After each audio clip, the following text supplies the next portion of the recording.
Fala pessoal, beleza? Eu sou Marcelo e sejam todos bem-vindos ao Anime Underground e a mais um review totalmente colorido e com várias animações de Os Quatro Cavaleiros do Apocalipse, a continuação de Nanatsu no Taizai.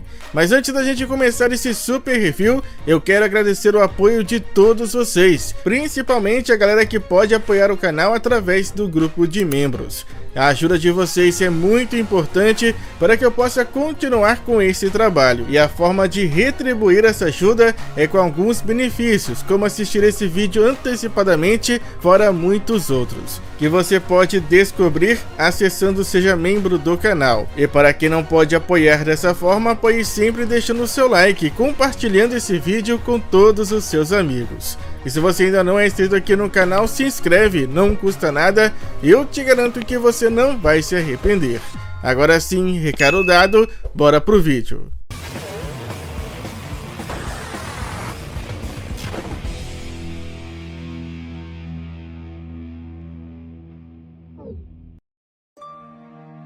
Os Quatro Cavaleiros do Apocalipse, capítulo 138, Nassens e a Floresta do Rei das Fadas. E dentro do túnel dos sussurros, Chiori pergunta a Nassens se ele sabe por que aquele lugar é chamado assim. E o herbalista prontamente responde: é porque o barulho que a vegetação desse lugar faz parece literalmente um sussurro. Pelo menos era isso que ele achava. No entanto, Chiori não iria poder confirmar, já que a mesma confessa que, apesar do seu pai ter lhe contado uma vez, ela já não se lembrava mais. Mas recuperado do tombo, o herbalista segue caminhando lentamente, até finalmente chegar ao centro da caverna, onde seu herói repousava.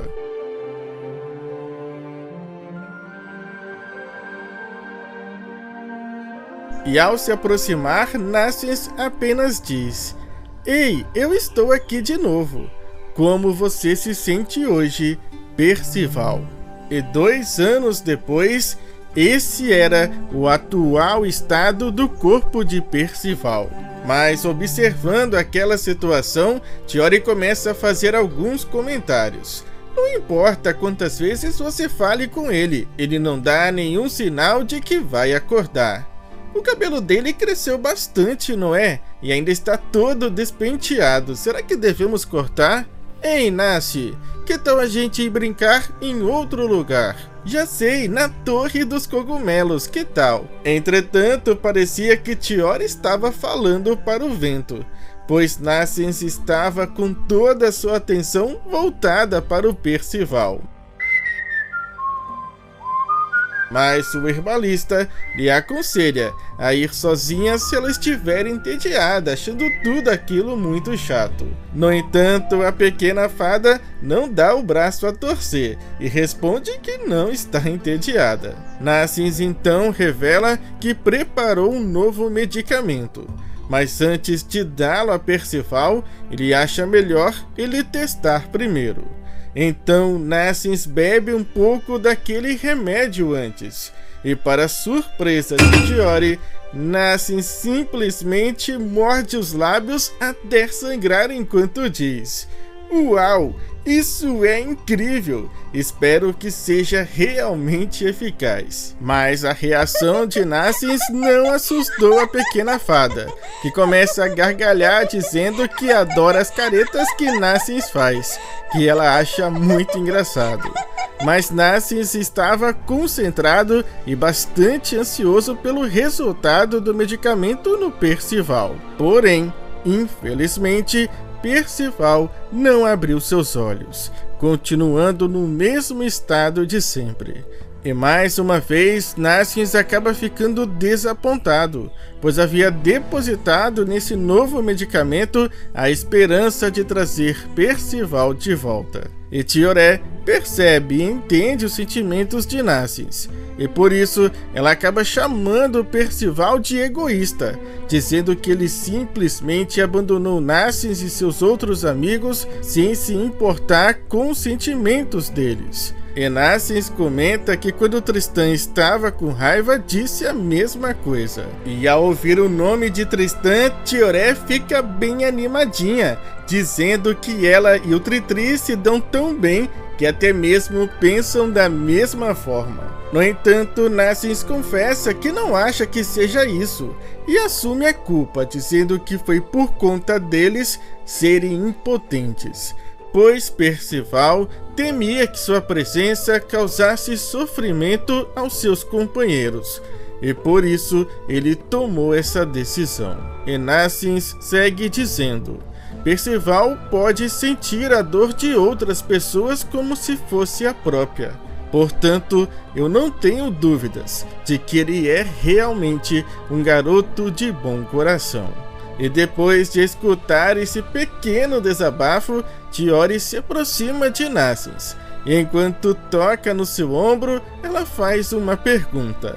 Nassi, você ama o Percival, não é? E ao notar que Nassins ficou todo vermelho, Tiori não se contém e começa a repetir várias vezes dizendo que Nassins era muito fofo.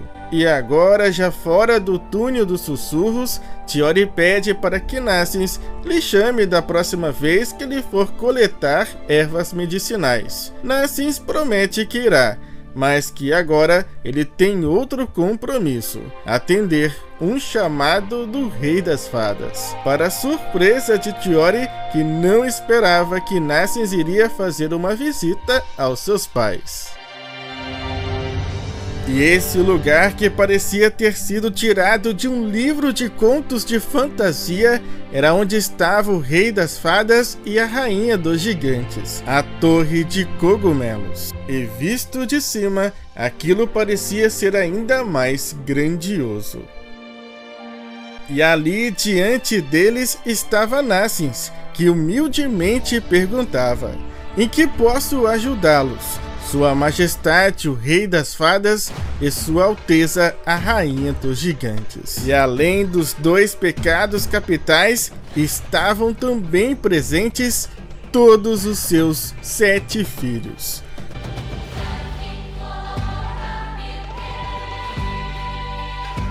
No entanto, King diz que Nassins não precisa ser tão cordial e que ele deseja apenas saber como ele está progredindo com Percival.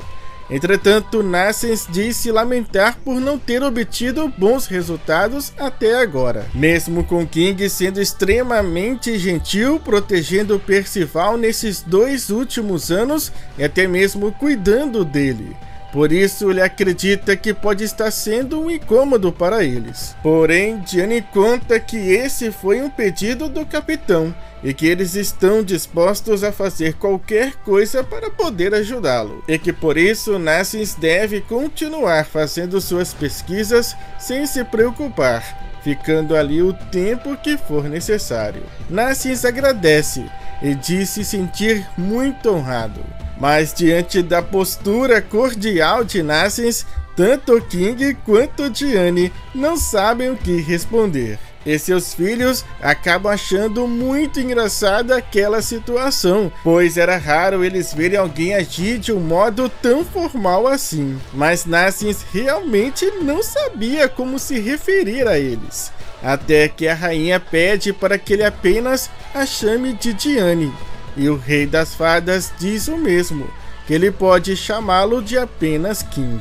E para Nassins isso era uma grande surpresa, pois ele nunca imaginou em toda a sua vida que poderia tratar dessa forma essas 2 figuras monumentais. Porém, nesse momento, a expressão nos rostos de King e Diane chama a atenção de Nassins, que questiona o porquê deles estarem olhando para ele daquela forma, se por acaso tinha algo de errado no rosto dele. Mas King logo diz que não era nada demais e que deseja na verdade saber sobre o seu problema de saúde, se ele já estava se sentindo melhor. E o herbalista então responde: ah, sobre isso? Sim, eu estou muito bem, obrigado. Tenho conseguido dormir bem desde que cheguei ao Reino das Fadas. Deve ser pela boa qualidade do ar que existe aqui.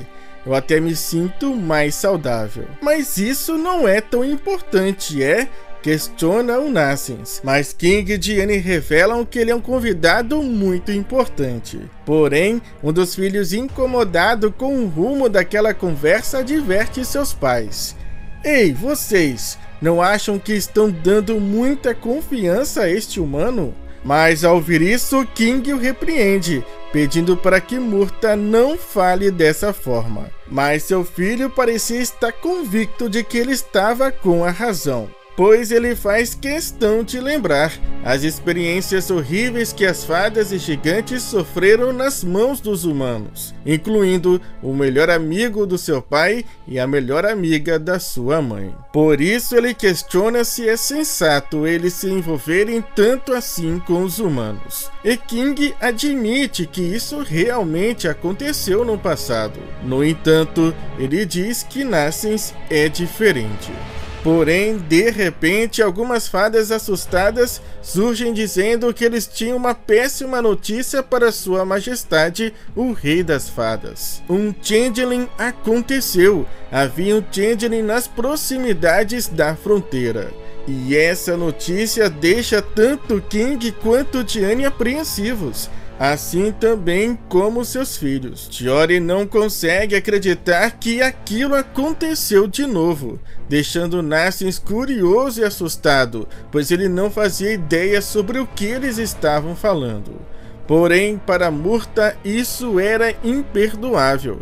O rapaz corre para o local indicado pelas fadas, e Nassens e Tiori logo vão atrás. E durante o percurso, Tiori explica para Nassens o que aconteceu. Ela conta que um changeling se refere a uma criança substituta, e que isso é obra de um duende brincalhão, onde eles trocam uma criança fada por uma criança humana. E ao chegar ao local, Nassens se depara com algo que o deixa perplexo. O garoto caminha lentamente até os duendes, que estavam ao redor de algo inesperado. Nassens então estende seus braços, pegando em seu colo aquele pequeno ser, aquele pequeno bebê. Nassens pergunta de onde ele veio, mas ao mesmo tempo um sentimento estranho tomava conta dele naquele momento, onde ele começa a dizer: esse garoto sou eu daquele dia. No entanto, logo alguns gritos de pedido de socorro são ouvidos. Era um daqueles duendes que foi pego por Murta, que apontava sua espada para ele perguntando por que ele fez aquilo, já que seu pai havia ordenado para que eles nunca mais fizessem algo desse tipo. Mas aquele duende responde que foi para melhorar o relacionamento deles com os humanos. Mas para Murta isso não era um motivo justificável, e que por isso sua punição seria a morte. Mas antes que o pior acontecesse, Nassens pede para que Murta espere, pois ele não irá conseguir resolver nada agindo desse modo.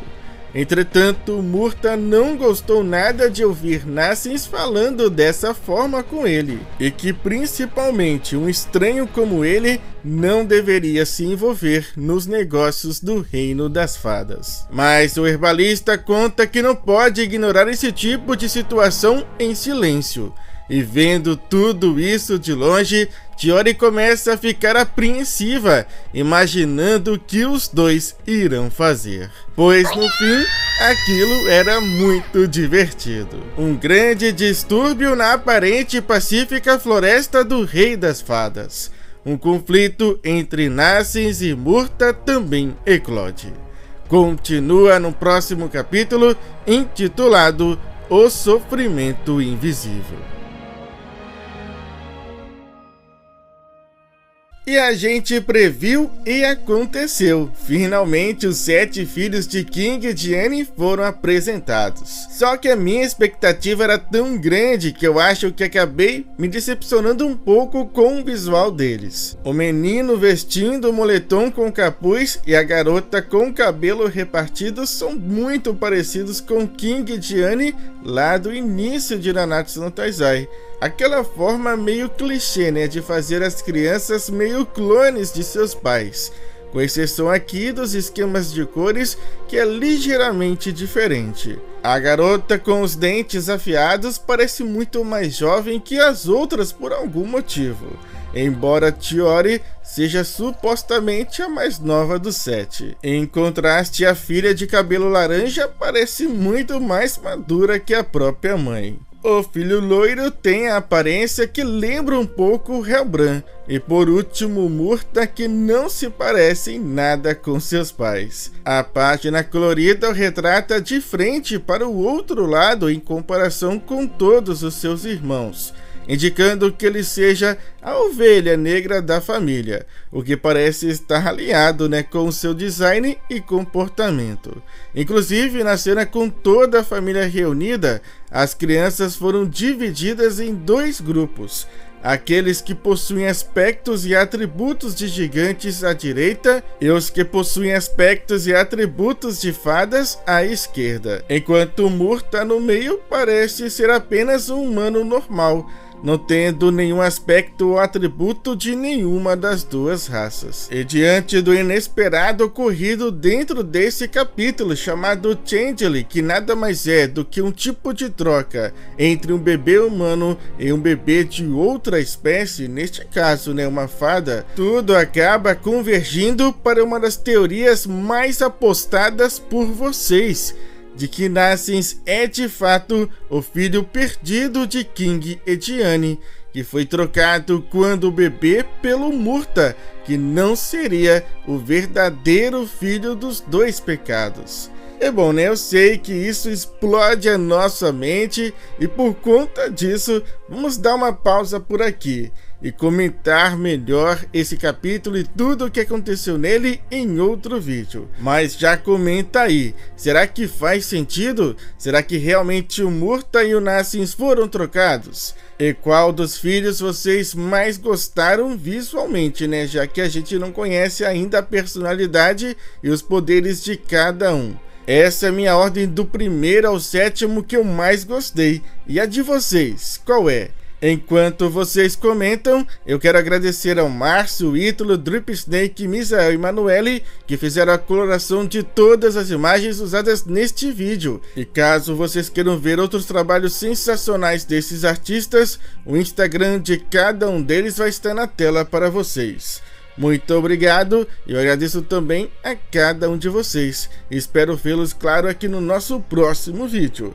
Falou, fui, é nóis!